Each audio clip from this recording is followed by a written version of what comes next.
On June 13th, that's today, there was a bipartisan bill raised by Senator Marco Rubio and Senator Bob Menendez to basically requires the Secretary of State to issue an annual certification on whether Hong Kong is still autonomous enough to justify the special treatment. Do you think this bill will be passed?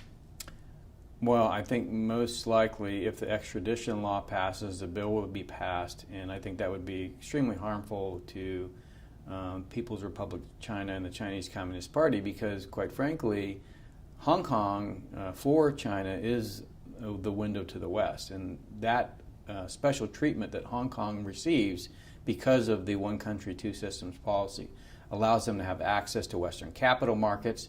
In fact, Hong Kong is not subject to the tariffs that are currently on the mainland. So a lot of the things, the benefits that the People's Republic of China gets from having Hong Kong be the window to the West because of one country, two systems, those will be taken away, and it'll be enormously damaging, I think, to the Chinese economy. Mm-hmm. This is part of the U.S. Hong Kong Policy Act. Do you think this act should be revoked under any circumstance? Absolutely. I think it should be revoked if this extradition law passes. Look, the fact that Carrie Lam or any other leader in Hong Kong has to go through a vetting process by the Chinese Communist Party before it can actually be put on the ballot for the people of Hong Kong to elect indicates that they don't have the right to have one country, two systems. In essence, their political system is being controlled by the Chinese Communist Party. The Global Magnitsky Act has been applied to Russians and officials from other countries, but has never been applied to Hong Kong officials. And there's a petition going around that asked this act to be applied to Hong Kong officials as well if they support the extradition law and have violated human rights. What do you think?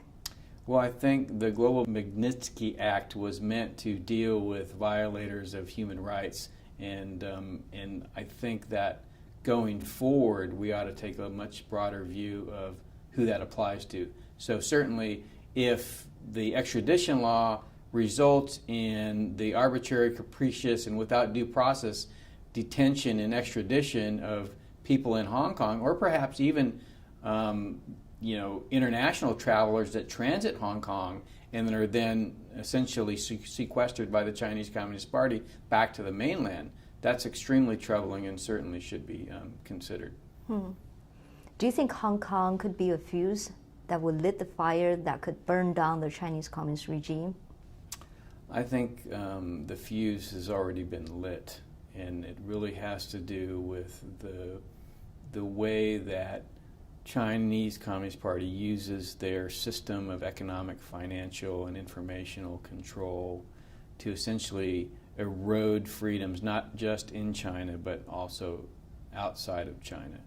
And I think that that behavior, that method of using globalization and the internet has awakened in the West a realization that through our daily interactions with the Chinese Communist Party, not only are we contributing to really the economic demise of many Americans here in the United States, but also a slow erosion of our own freedoms as people like Roy Jones, who work for the Marriott Corporation, find themselves fired for liking a tweet about Tibet without even understanding why Marriott Corporation would fire him. Mm-hmm.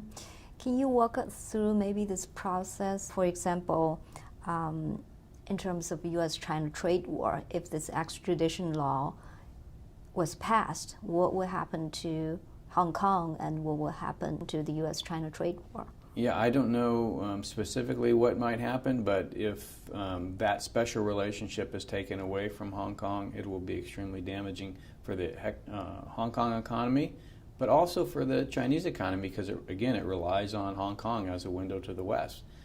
That promise, really, by the Chinese Communist Party to have and to honor one country, two systems is what we're talking about. Now, Chinese Communist Party makes a lot of promises and has gone back on nearly all of them. So it's not surprising that they would change their behavior with regard to Hong Kong. But the problem is if we look the other way, then we essentially sanction the things that they do that are counter to our own principles. Do you think the American government will stand solidly with the Hong Kongers and support them? I believe they will. I believe that Secretary Pompeo has already made a statement, I believe.